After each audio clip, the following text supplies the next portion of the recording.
Hi guys, how are you? Welcome to Tuesday Night Tips. This is Tuesday Night Tips with Back to Health Physical Therapy. My name is Dr. Alexandra Kopelovich and I'm a physical therapist here at Back to Health. I'm an orthopedic specialist as well as manual therapy practitioner. So hopefully tonight you're going to enjoy and learn and welcome. Alright, so today we're going to talk about sacroiliac joint dysfunction. You can come through. I'm going to introduce you to what it is. So sacroiliac joint dysfunction is pretty much lower back dysfunction occurring slightly lower of your vertebrae around this region right here. And Stan, my assistant, will help me out with some things that I want to show you guys. Come stand up. So sacroiliac pain is usually in the lower back, and it's around the dimples of Venus right here, and that's where you're going to start feeling the pain. Sometimes the pain can be radiating into your gluteal region or into your leg, and sometimes the pain can go interior or the front of your thigh and the front of your hip. So this is the pain that we're talking about. So Stan, thank you so much. So we're going to talk about statistics and how frequent does it actually occur. So about 13% of patients with lower back pain will also have sacroiliac joint dysfunction. 20% of pregnant women will most likely develop sacroiliac joint dysfunction, as well as 20% of college students will develop sacroiliac joint dysfunction. I think Stan is thinking about his sacroiliac joint right now. Okay, also there's been a recent study done on 200 patients with herniated discs, basically a herniation which is shown right here in the spine, and about 70% of 200 people who have herniated discs also have sacroiliac joint dysfunction, as well as people with radiculopathy, meaning pain shooting down their leg. In this study of 186 people, about 40% of people with radiculopathy, pain shooting down their leg, actually also have sacroiliac joint dysfunction. Meaning that if you go online on Google and you're like, oh my God, I have this pain shooting down my leg, the first thing that Google will give you is probably sciatica, and you're gonna start freaking out. Oh my God, why do I have sciatica? Well, it's actually not, because like I said, 40% of people actually had sacroiliac joint dysfunction with that. So that's statistical facts for you, and that is actually why we're discussing this topic today. So hopefully that's going to be helpful for you. Okay, so now we're going to go into a little bit of anatomy. So what's sacroiliac joint? So we don't look at the joint in isolation. We want to make sure to look at everything surrounding. And we're going to look at the pelvic girdle as a whole unit. So first things first. So sacroiliac joint is the formation of the sacrum, this bone right here, which is here. And it's a fusion of 5 different vertebrae. So these bones right here are called vertebrae, and sacrum is actually composed of 5 fused bones, so they do not move. Sacroiliac joint is composed of sacrum and ilium, which is right here. And this joint is actually not fused. Right here you can't really tell the ilium is missing, but if I were to place my hand here, this would be the ilium. And what happens whenever you're walking or doing any kind of motion, the ilium moves, and the sacrum usually stays stable, but the sacrum has a motion to itself as well. So another few things as part of the pelvic girdle that we are concerned about is the L4, L5 segments, the 4th and the 5th lumbar segments right here. Very, very important, because there is a tight ligamentous structures that start at your 5th vertebrae and they go onto the ilium, and essentially if you have any ligaments, any fascial tissue spanning onto the ilium right here, with any rotation, any transverse motion that occurring at the L4, L5 junction right here, this will influence your ilium as well and give off symptoms into your sacroiliac joint. So essentially the point is everything is connected. As a physical therapist, what we do, we assess the whole unit in itself.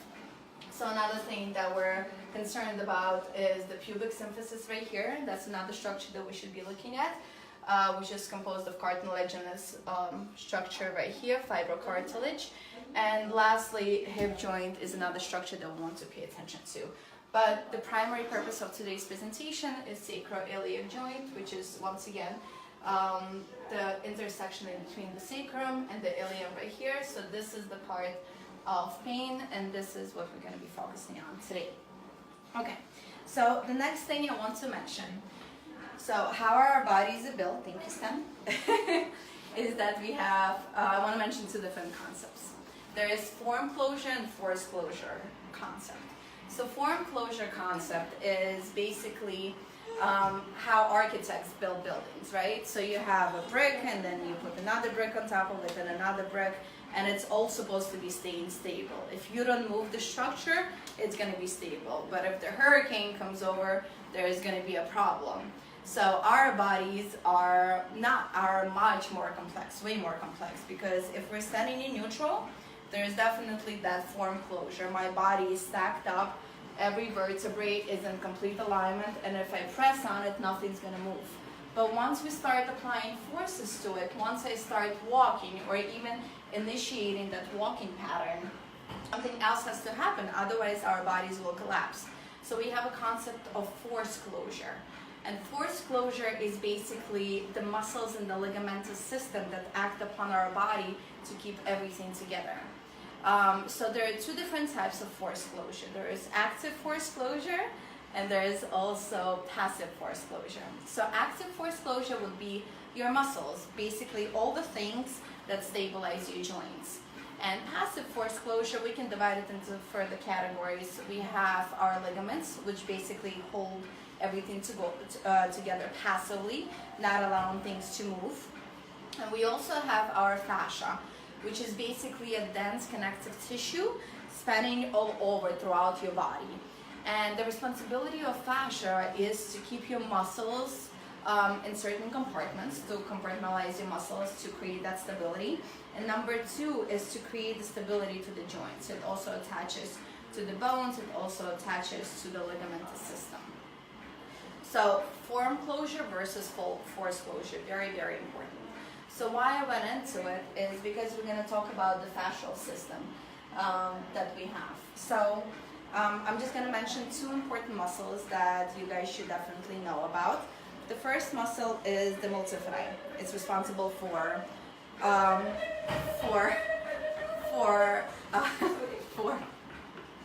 force closure. So multifidi essentially is the main stabilizer of the lumbar spine in the lower back right here. And it's a very important muscle because it spans from each segment to each segment, from mammillary process right here onto the spinous process, and it's basically responsible for stabilization of individual lumbar segments. So what multifidi also does, it spans onto your sacrum and stabilizes the sacrum as well. So if there is any type of dysfunction in your sacrum, multifidi will be the one stabilizing it. So that's number one. Number two thing that I wanted to mention about multifidi is the fact that after any surgery or any type of injury that you have to the sacrum or to the joint, multifidi starts going through morphological changes, meaning that the cellular qualities of the multifidi starts changing. And multifidi can turn into a fibrous structure, meaning that it's going to start hardening and not going to be able to produce as much force as it used to produce. Or number two thing that can start happening to it is atrophy. Basically the muscle is getting smaller and it's not able to produce as much power as it normally does. So those are the two morphological changes to multifidi. Number two muscle that we're going to go into is actually Gluteus Maximus, and I actually want to demonstrate it on Stan, my handsome assistant right here. Okay, so Gluteus Maximus, why is it so important? Basically, it spans as a global and local stabilizer of your gluteal region right here. So it starts at your ilium, your greater trochanter, and it goes and it spans all the way here onto your sacrum and your iliac crest. So why it's important? Because Gluteus Maximus actually acts to stabilize your sacrum, the bone that we've been mentioning over and over again, from two different things. It can stabilize it ipsilateral from this side, so meaning the right gluteus maximus stabilizes the joint right here. So if Stan were to bend forward Stan, gluteus maximus will guard the joint and come up. And then also it stabilizes it contralaterally, where you have the right gluteus maximus right here, will create a sling pattern just like this to stabilize the other side of the joint. So if Stan were to bend forward once again, you can see that the theraband is actually elastic and elongating come off Stan. And that's going to create a lot of stability around your sacral joint. So once again, thank you, Stan. I see. Just to recap, we have two main muscles that are we concerned about. There's many more muscles that we're concerned about, obviously, as physical therapists, but those are just the two that I want to introduce to you for the stability of the sacroiliac joint. That's going to be your multifidi, the local lumbar spine stabilizer, and number two, your gluteus maximus, which can act as a local or a global stabilizer as well. So two muscles to mention. So essentially, a little bit earlier, I mentioned the slings and the creation of that fascial stabilization system. So fascia is a passive stability system to your spine, and it basically spans like that. It's kind of the color of these iliofemoral ligaments right here. So, like I said, it's a dense connective tissue that stabilizes the sacrum. And gluteus maximus, like I was showing on Stan, actually spans into thoracolumbar fascia and stabilizes everything around the back of the sacroiliac joint right here. So, in order for fascia to be stable, in order for Stan, one more time, sorry. In order for fascia to be stable and to hold this elasticity right here, we have two options, right? So option number one, that's if we were to pull on fascia, okay, just like I did on Stan, and then Stan's gonna bend forward, and then the motion is gonna be restricted, and his sacroiliac joint is gonna be stable. So option number two is actually, I have a balloon right here. So like I said, fascia, thank you, Stan. So what fascia does, fascia holds everything together. So also fascia envelops muscles, okay? So there are muscles inside the fascia. So one, we can tense fascia just like that, and that's gonna create stability around the joint. And number two, if we have a fascial compartment where that multifida that I mentioned earlier atrophied, the fascia is gonna be loose, just like this. But if we're gonna blow this up, and we're gonna hold it just like that, the fascial compartment is gonna be nice and full, okay? So basically what you need to do, where I'm going with this, is that you need to create more muscle fibers within the multifidi and within the gluteus maximus to fill up these fascial compartments, which can essentially stabilize your sacroiliac joint right here, okay? So the next thing that I want to go into is a test. Stand. Thank you. Okay. So there's one test that we can actually perform in order to test the sacroiliac joint, and this is something you guys can do at home as well. Okay, I'm gonna have Stan lay down on his back. Thank you. Find your back. You can do it. Okay. So the purpose of this test is to test for passive and active stability. There's really different research. Some say you can't really test for active stabilizers of the sacroiliac joint, but essentially some people say you can. So we're just going to go with both systems. So what's going to happen here, Stan is lying down just like that. And for instance, I want to test his right sacroiliac joint. So right joint right here. So what I'm going to have Stan do is raise his left leg first, okay? And give me a number on a scale of 0 to 10. How difficult does this feel? Approximately, give me a number. Like a 3 or 4. Like a 3 or 4, okay. And lower this leg down. And now he's going to raise the other leg up. How difficult does this feel? 1 or 2. A 1 or 2. So for Stan, I was testing the right joint, but it doesn't really matter. So for Stan, I would actually be more conscious of the left joint right now.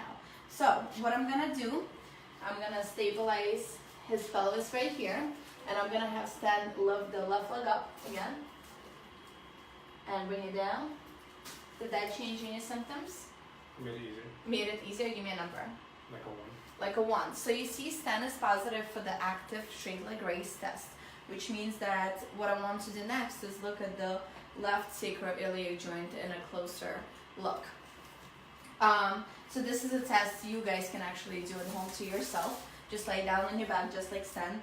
raise right leg, raise the left leg, and compare them. See if there is any difference. Then you can have your friend squeeze your iliac crest together, which is pretty much your bones right here. Squeeze them together and see if that changes anything. Of course, this test has to be done in a professional environment, but you can definitely play around and do it to yourself at home and have your friend help you out and see if there are any symptoms. Don't diagnose yourself with anything, but after doing the test, you can definitely come by to physical therapy and you can get a professional opinion on what's going on. Okay, so with Stan, we'll definitely focus on the left sacroiliac joint, like I said, but we'll work on him later on.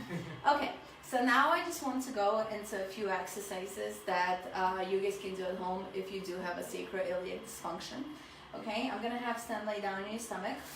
So these exercises, the following exercises are gonna be a progression. So that's how I would personally progress my patients. I would definitely start on the stomach in order to stabilize the two muscles that we mentioned before, the multiferi and the gluteus maximus. Okay, so the first thing that I would have Stan do is actually activate his pelvic floor, which means try to bring his testicles up and towards his stomach, or for the girls I would say, can you please squeeze your pelvic floor, pretend like you're holding your urine, and girls will do that. So activation of the pelvic diaphragm goes first, so Stan did that for me. Then in a physical therapy place, of course, I'm gonna palpate, which I'm gonna feel for the muscle activation on the left side, and I'm gonna have him gently just pretend you're lifting your leg up and lift it up gently for me and down. And pretend you're doing it again and down. And what I'm feeling for is the activation of the contralateral or the opposite side of multiferi right here, this muscle that runs right by your spine. Okay, so this exercise will be done 10 seconds, 10 times. So Stan's gonna lift it and hold it for 10 seconds. And he's gonna do 10 repetitions until he starts feeling the fatigue. That means he's actually working the muscular endurance, which is one of the most important properties that you want to develop in those local stabilizers. Okay, so actually this exercise is also great for not only for multiferi, but also for gluteus maximus. So another trick that you can do, you can have them activate the pelvic floor or pelvic diaphragm, which runs right on the bottom. So Stan, bring your testicles up or pretend like you're holding your pee, and he loves that cue. So he's gonna do that, and then he's gonna lift his leg up. But before lifting your leg up, Stan, what you can do, you can relax, you can squeeze your gluteals, okay, squeeze, and now lift it up. Okay, so it basically it tells your brain to activate certain muscle first before the actual contraction of the muscle. So if you want to activate pelvic floor, you squeeze your urinary bladder, as well as you squeeze your gluteal muscle, squeeze your butt, and then lift the leg up. Okay, and that's gonna create the co-activation of the local stabilizers. So that's gonna be number one. Number two is going to be Stan getting into a quadruped position. Stan on all fours, please. And it's going to be a similar exercise, but I'm going to have him pretend like he's lifting his whole hip up. So you're going to lift your hip up like that, and down, and up, and down. So this is once again a great exercise for multiferi activation. It activates the contralateral, the opposite side multiferi. And you can do 10 seconds, 10-second holds, and 10 repetitions. Okay, so that's number two. Another progression that you can do is actually lifting the leg up. So that's going to be going into, you're going to extend it back. Yeah, so you can do back extension, or you can do Stan was going into a fire hydrant pose as well. So you can do either one of the two. Essentially, the point is to maintain the stability around the torso while creating mobility down into the extremities, down in the legs. So that's going to be number three. Then you can add more challenge to it. You can have the patient lift the leg up, hold the leg, and now lift the arm up. Okay, but this is like this is a very whole thing, Stan. This is a whole different level progression. This is a very, very difficult exercise. You want to make sure that they're actually activating those muscles. Then number 4 progression is going to be patient standing up and actually taking a step. So we want to take all those exercises and take you from the bed into a functional walking pattern, okay?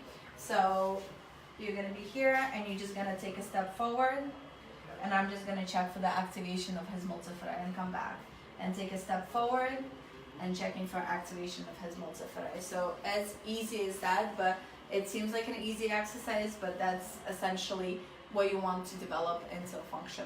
And then obviously for my athletic population, I want to take them into, I want to give them more challenge. So for instance, here on the bottom, I can set up a Bosu ball or something unstable surface where his muscles are going to be perturbated to an extent, and have him do anything from forward stepping to a single leg lunge, or anything, or a single leg squat, or anything that we want him to do for function, for his particular function. So it's either playing tennis, swimming, whatever it is. Okay, thank you, Stan. So, so one more thing. Okay, doesn't matter. So one more thing. In acute pelvic girdle cases, it would probably be recommended that you wear an SI joint belt. So this is not an SI joint belt, but I just want to show you an example of it. So if you have acute sacroiliac joint dysfunction where the sacrum is actually unstable by all those things I went over before earlier, you can use an SI belt, and you can actually look up on Google sacroiliac joint belts. I like the belt that Diane Lee sells, which is a great thing for stability. So basically, a sacroiliac joint belt is going to be worn to stabilize the sacrum right here. And you want to make sure that you wear it above the greater trochanter, which is a bony tubercle right here over your hip. Okay, just above it, because you want to make sure you don't create any bursitis or tendonitis or inflammation of anything in the area. And you want to make sure you wear it nice and snug, and wear it during the most difficult activities throughout the day. You want to make sure you also avoid a lot of weight-bearing activities, which will essentially create the unlocking of the side joints and create that pain and inflammatory process. Okay, so once again, I just want to go back to the beginning. So today what we're discussing is sacroiliac joint dysfunction, is the dysfunction of this region right here. The pain can be felt around the lower back. It can also be radiating down in your leg, or the anterior pubic zone right here and anterior hips. So in order to diagnose this, obviously you should be seeking a medical professional help. Maybe a physical therapist would be nice. Hopefully those exercises that I showed with Stan were helpful to you, and you can use them and utilize them at home as well. But once again, make sure you seek professional help. Make sure you get proper diagnosis first before Googling things and looking things up on your own, just to make sure you're actually treating the disorder you should be treating. There are a few other things that can be happening with sacroiliac joint. Like today, I only addressed the hypermobility where it's unstable, but essentially one side can be unstable and one side can be fused and not moving. So if you're going to create too much stability in the area, that's going to create more irritation. So I can't stress this enough. Make sure you do seek medical help. Make sure you do seek professional opinion.